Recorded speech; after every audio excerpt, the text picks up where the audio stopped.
চাকরি পেলে মানুষ আনন্দ করে, পার্টি করে, চাকরি পাওয়ার আনন্দ বন্ধুদের নিয়ে উদযাপন করে।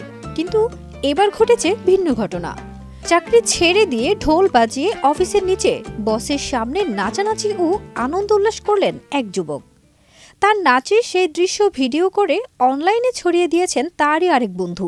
ওই যুবক বিক্রয় সহযোগী হিসেবে চাকরি করতেন। ভারতের পুনেতে অনিকেত নামের এক যুবক ঘটনাটি ঘটিয়েছে। অফিসে কাজের পরিবেশ ভালো ছিল না, কাজ করতে ভালো লাগতো না, যে কারণে তিনি তার 3 বছরের চাকরিটা ছেড়ে দিয়েছেন। ইনস্টাগ্রামে শেয়ার করা একটি ভিডিওতে অনিকেত বলেছেন, বসের কাছে তার কোনো সম্মান ছিল না, চাকরিও ছাড়তে পারছিলেন না, কারণ তিনি মধ্যবিত্ত পরিবারের সন্তান। অনিকেতের চাকরি ছাড়াকে স্মরণীয় করে রাখতে বন্ধু ভগৎ তার অফিসের বাইরে বন্ধুদের নিয়ে একটি সারপ্রাইজ পার্টির আয়োজন করেন।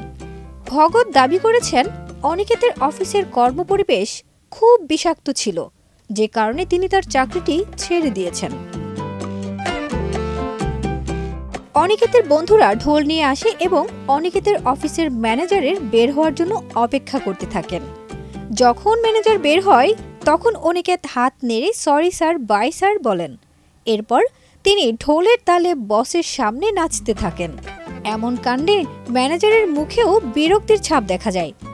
এই সময় তিনি ক্যামেরায় ছবি তোলা ও ভিডিও বন্ধ করার চেষ্টাও করেন।